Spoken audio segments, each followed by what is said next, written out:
would like to welcome you to the CompleteRx Thinking Pharmacy Knowledge Series. Today's webinar will focus on anticipated changes to the HRSA 340B drug pricing program, specifically as it relates to the long-awaited mega guidance.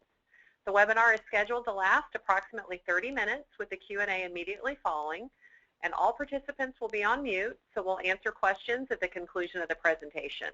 For more information on CompleteRx, along with additional articles, white papers, webinars, and events, please visit the CompleteRx.com website. I'd like to get started by introducing our speaker. Mr. Ken Maxik is the Director of Patient Safety and Pharmacy Compliance for CompleteRx. He brings over 20 years of hospital operations, management consulting, and healthcare executive experience to our firm. He's a certified master black belt in Lean Six Sigma, an ISO 9001 provisional auditor, a senior member of the American Society for Quality, and a fellow in the American College of Healthcare Executives. Mr. Maxik also has a master's in business administration from Syracuse University and a bachelor's of science degree from Albany College of Pharmacy. And with that, I'll now turn it over to Mr. Ken Maxik. Thanks, Pam. Let's start out by looking at some of the objectives for today, and we'll go then through the overall mega guidance. What we'd like people to leave at the end of the day with is an understanding of the changes that are being proposed, and that's the important piece that is being proposed to the 340B program and how it could directly impact specific types of covered entities that are eligible for the program. We want to look at specifically at the changes to the definition of a patient, and then review what the potential financial impact could be of the mega guidance to those covered entities. Now, we always have a disclaimer, and that is that this presentation reflects experience with the topics at hand and does not constitute legal advice. It also does not reflect interpretation of guidance or agency perspective. And once again, this is a proposed guidance. So with that, I'd first like to start out by asking a quick, let's go back.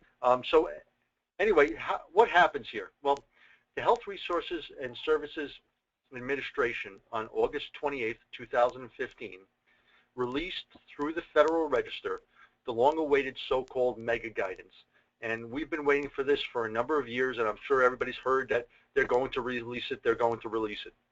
So this notice is currently in the comment period that interested parties should submit their comments on or before October 27th of 2015. The recommended way that HRSA has asked for people to submit comments is by going onto regulations.gov, and once you're there, you can search for HRSA, and then you would select the mega guidance to submit button, or it would actually say 340B.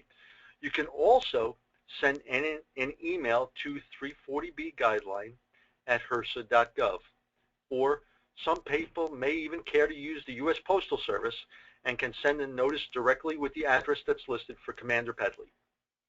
This is your opportunity as a covered entity to tell HRSA how the proposed changes to the program can impact your organization and the patients that you serve.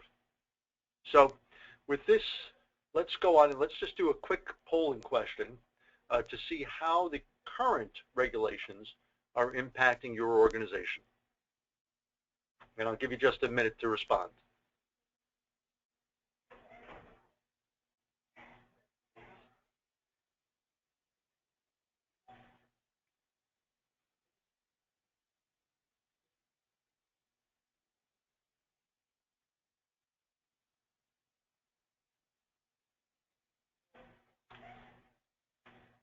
Okay, if we could bring up the results. Okay, so as you can see, most of us here right now under the current guidelines are spending somewhere between 20 and 40 hours a month. And what we see from changes in the mega guidelines, that these numbers will go up. And certainly if you have a contract pharmacy model, this number will go up substantially. So let's see if we could identify what some of the reasons are why our time commitment will increase. So The notice of the mega guidelines contains both new information and old information. So many of the items that are contained in the guideline already represents what HRSA will look for when conducting an audit. This presentation will cover some of the key areas that have been identified, but is not intended to be a full, comprehensive review of the guidance. This would not be possible to cover in a mere 30-minute presentation, and some of the items will require further clarification through the comment period in order to fully understand their implications. It should be noted, though, that HRSA can choose to table an item that is included in the guidance and not enforce it.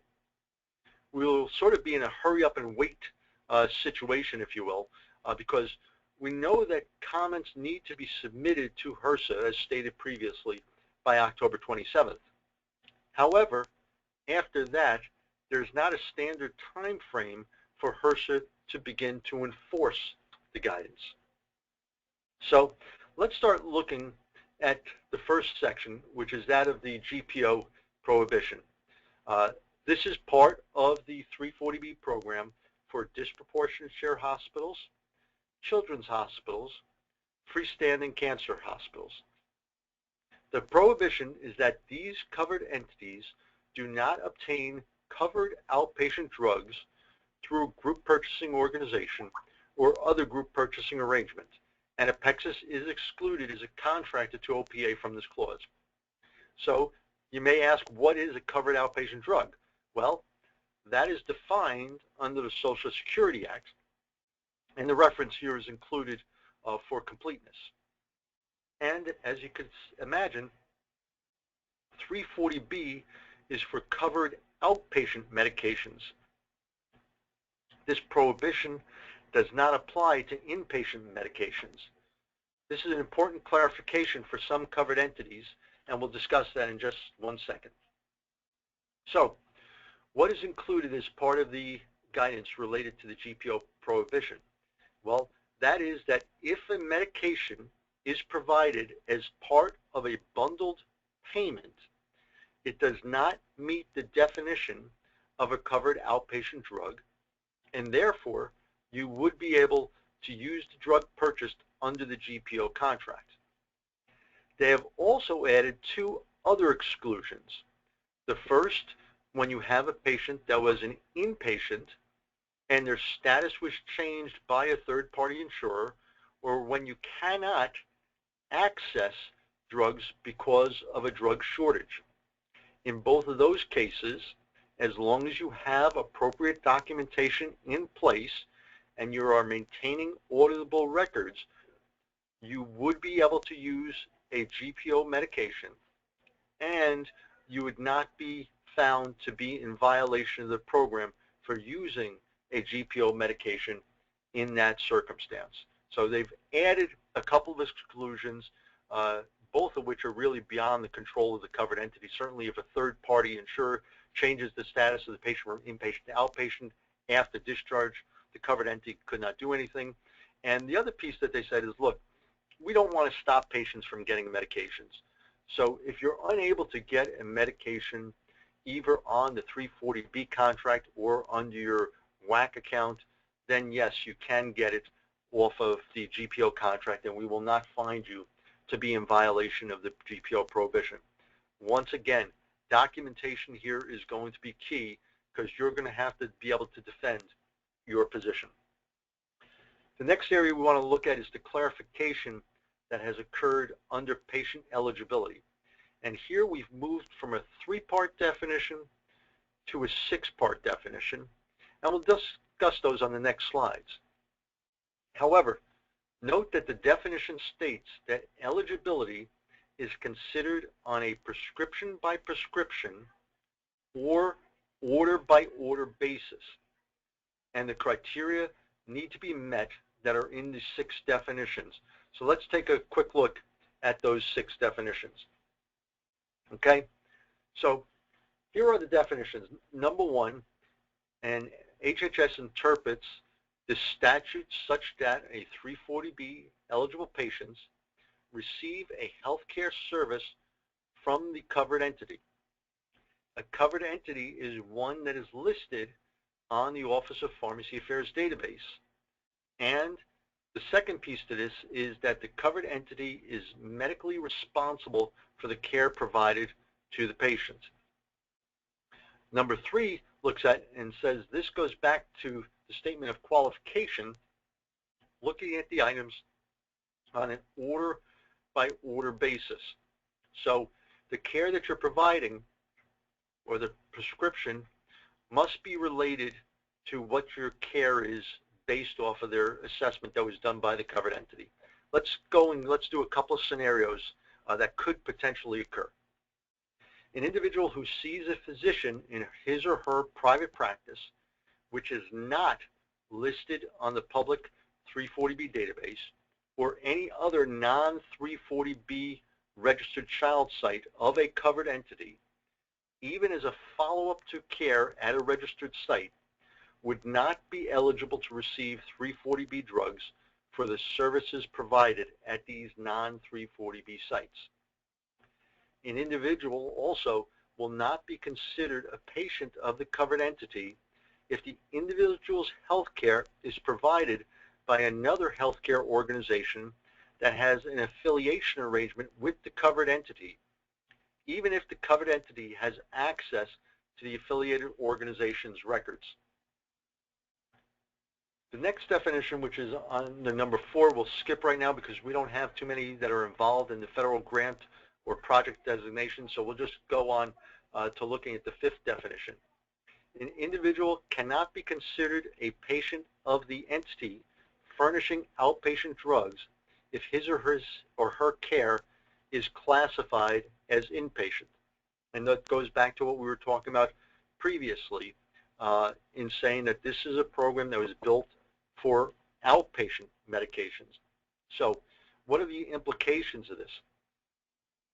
The implications for this are for those organizations that are utilizing sort of a meds-to-beds program where you are supplying medications to inpatients prior to discharge to try and provide patient care and decrease hospital readmissions.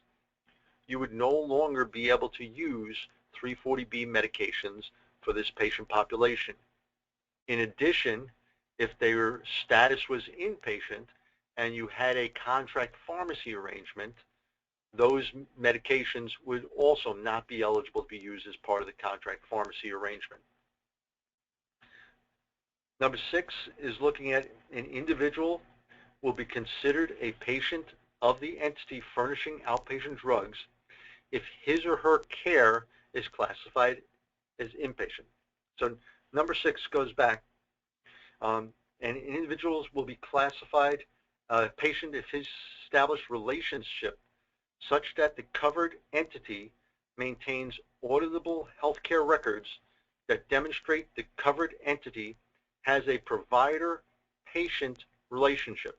Okay, so think of this in the circumstance of provider referrals. This will require you to look at how you are operating any infusion clinics and determining that there is a provider-patient relationship. The other term that's used in the definition is the term that the covered entity may bill for the service. And it's a little bit unclear at this point as far as what that term may bill for the service may include. And I use the example of an infusion center, but this would go for any of your outpatient areas where you are doing referrals and then providing medications. Also, it should be noted for those organizations that are using 340B medications for their employee prescription program, remember the employee would need to meet the definition of a eligible patient as identified in these numbers 1 through 6 on these slides in order to be eligible to receive 340B medications. HRSA has certainly said that the 340B program was not meant to be an insurance product. In order to prevent duplicate discounts, you would need to notify HRSA if you're going to carve in or carve out for your Medicaid fee-for-service patients. And they would then place this information onto their website to avoid duplicate discounts from occurring. So you would not take both the 340B discount, medication price, and the state would not receive a rebate from the pharmaceutical manufacturers. Now, this is not something that is new to the program. This has already been in the program and is certainly a part of your current attestation process that you go through as a covered entity for every year, and you attest that that you have the exclusion file and that the exclusion file is properly maintained. However, what they have added is the area of Medicaid managed care. And this would require a covered entity to identify if they choose to carve in or carve out based upon individual Medicaid managed care contracts. And of course, if you are choosing to carve in or carve out based upon an individual contract, you need to have a mechanism in place for tracking compliance on a contractual basis. To operationalize this, the organization would probably be best to choose one decision based upon the sum of all contracts until you know that your information system is able to monitor and maintain the appropriate auditable records. The other item to note is that as of today, this functionality is not included on the HRSA website. So we may need some government website programming to occur in order for this to go live. Contract pharmacies, as we're all aware, is an area that HRSA has been noting as a risk point within the system. And they're looking to tighten control of the area. This does show that HRSA is taking information they are obtaining by conducting audits of covered entities and using that information to clarify and enforce the requirements. The clarification is that the contract with the pharmacy should include all contract pharmacy locations and all covered entity locations. And just as a side note, there are currently over 10,000 registered covered entities, and this number continues to increase. While some of these do represent new entrants into the program, some is based strictly from previous clarifications. So previously an organization may have only had one building registered as a child site, but now might have 10 offices in that one building, and with the last clarification now has 10 child sites assigned to that one location. So what you're seeing is you are seeing the number of covered entities increasing, and you are also seeing the use of contract pharmacy models increasing. So in order to provide improved program integrity, HRSA does require that all contract pharmacies must be registered on the OPA website. They also recommend an annual audit of all pharmacies through an independent auditor. And this is merely restating what they have said previously. This has been an ongoing recommendation for them. Now, what is new is they are now calling for the covered entity to conduct a quarterly review for all contract pharmacies. And these reviews would compare prescriber records of 340B with the pharmacy dispensing records. So you're looking at really doing a review, which to me is more a reconciliation audit. Here's the thing that is going to throw many people, and that is that any discrepancy needs to be reported to HRSA with a corrective action plan. So let me repeat. Any discrepancy needs to be reported to HRSA with a corrective action plan. The guidance does not state for any specific quantity or any type of dollar amount. So they're really looking to get a better handle on what is occurring in the contract pharmacy area. Maintenance of records, they are proposing that all records related to 340B be retained for 5 years. This would include the covered entity, child sites, and any contract pharmacy. So if you cancel a contract pharmacy, you would need to maintain those records for 5 years after the date the contract was canceled. The same would go for any changes to child sites, or if the covered entity itself was no longer eligible for the program. Let's look at a couple other quick items. The first one being some other additions. For those not-for-profit hospitals that have a contract with the state or local government, they have added recommended language to include in the contract that states that it should be enforceable expectations for the hospital. So what they're looking for is literally when the hospital is engaging in the contract with either the state or local government, that there's specific expectations that the state or local government has of the covered entity. Okay, so this is going to require a contract review and possibly for your contracts amendments. And I'll tell you there are several out there that have not looked at these contracts in some time. So you may want to review your current contracts with your local government and determine what the extent is of the current agreement. Child site eligibility, what they've done is they've added an additional statement to look at that those child sites have associated outpatient Medicare costs and charges. So that needs to be associated with that individual child site. So what could potentially be the implications of this? Well, if you are offering a free healthcare clinic, there might not be any associated Medicare costs or charges. Or how about if you qualify as a children's hospital and your child site does not have any Medicare patients? How would that site qualify?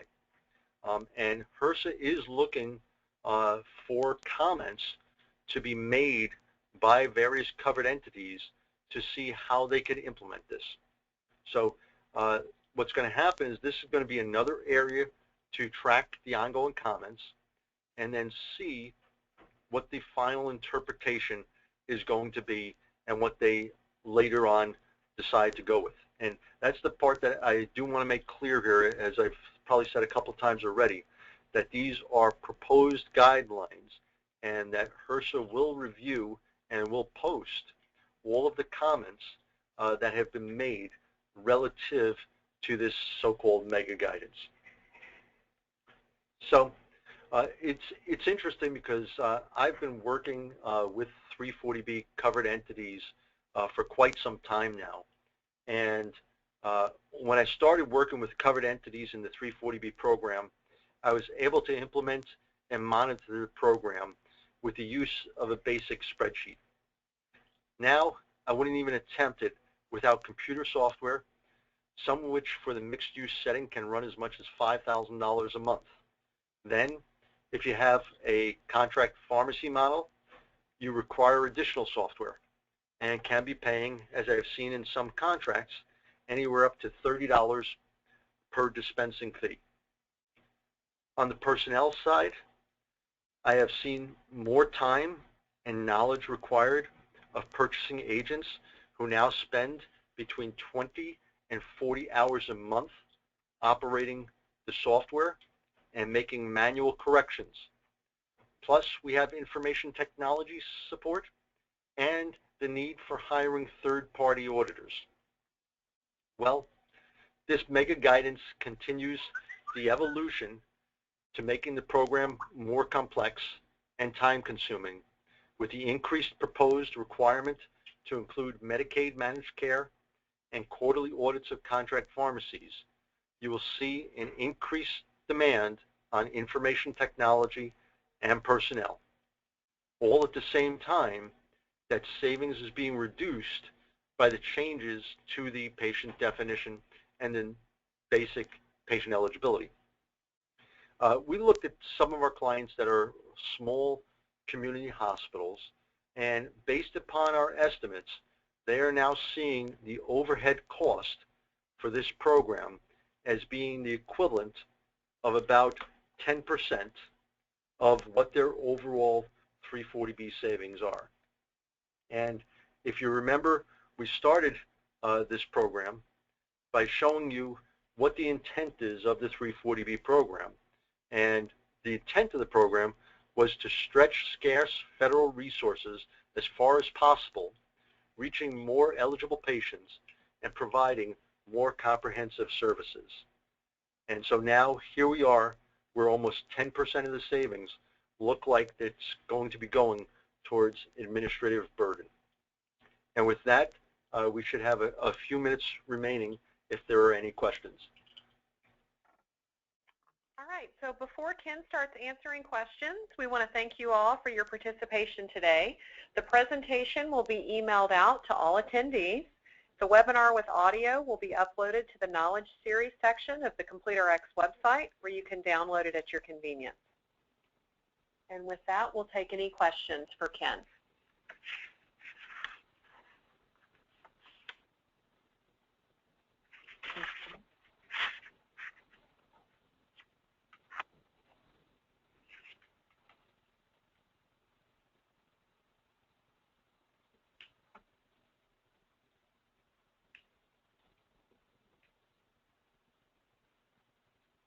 So Ken, can you, and I know you don't have a magic ball, but do you have an idea of when the final decision will be made after the comment period? You're right. I don't have a magic ball.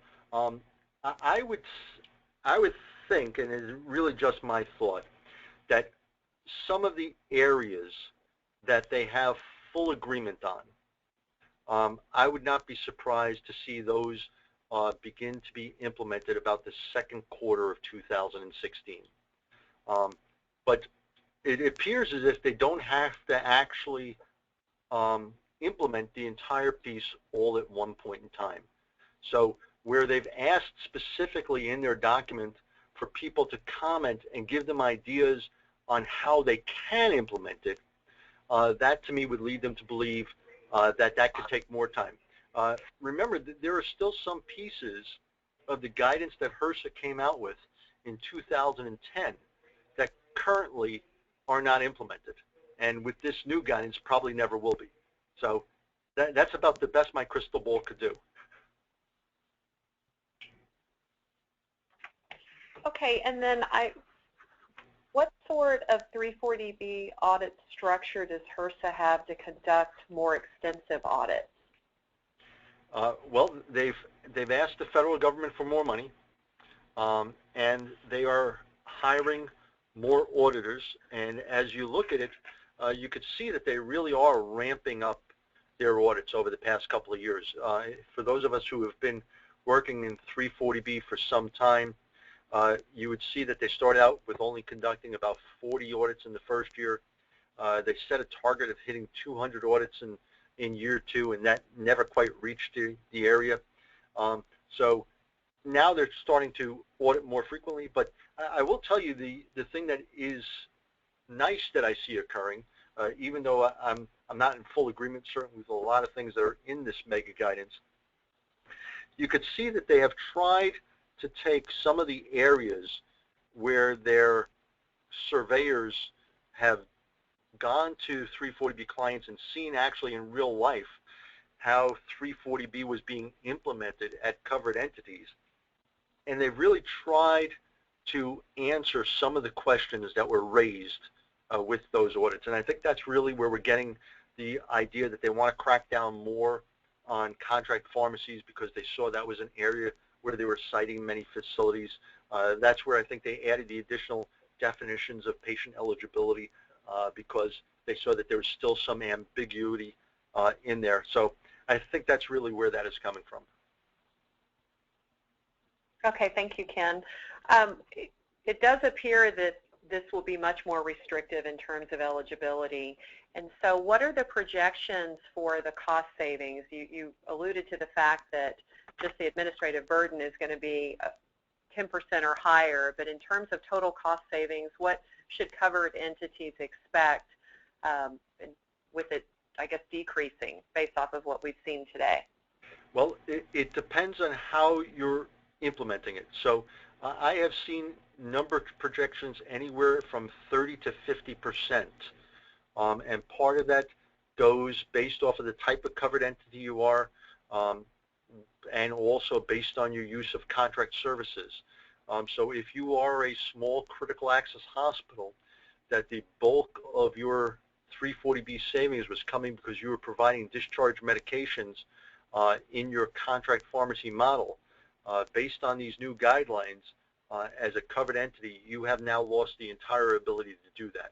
So on the other hand, if you were a rather conservative, disproportionate share hospital that did not operate a contract pharmacy model and don't have a large oncology infusion center and don't see many referrals from third parties, you would be hit a lot less on this. So it really depends a lot on how you have been using the program, but that's why there's a fairly large swing, anywhere from 30 to 50%. Okay, thank you. You referenced the possible need to amend county contracts. Do you know what specific deliverables need to be addressed in the agreement or the amendment? Well, that's one thing that we have to clarify.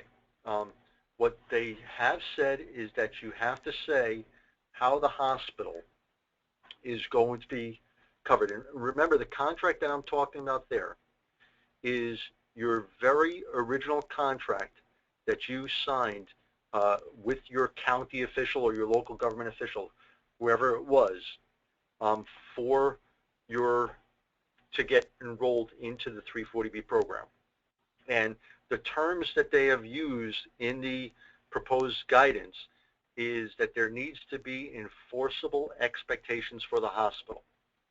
Now, what the specific operational definition of that is not in the guidance. So right now, that's sort of the piece that's up in the air. But there should be something in there that says what the expectations are of the hospital for treating the at-need population group. All right, thank you, Ken. We'll have one final question. When you talked about program integrity and the need for independent audits, how stringent is HRSA with that and having an independent auditor come on site to look at your program on an annual basis? Well, as I mentioned, that is something that is currently in their regulations. That is actually not something that's new. And they have always recommended that for people that are doing contract pharmacy models. So it's sort of, I guess, one of those areas of, if you get caught, they might say something on you. In other words, if they come and do this and then say, oh, you have not been doing those audits, that's another layer. But right now on their website, where they're showing what their findings have been on the audit, I don't recall any single audit that the findings specifically stated that there was no independent audit conducted. It's a recommendation.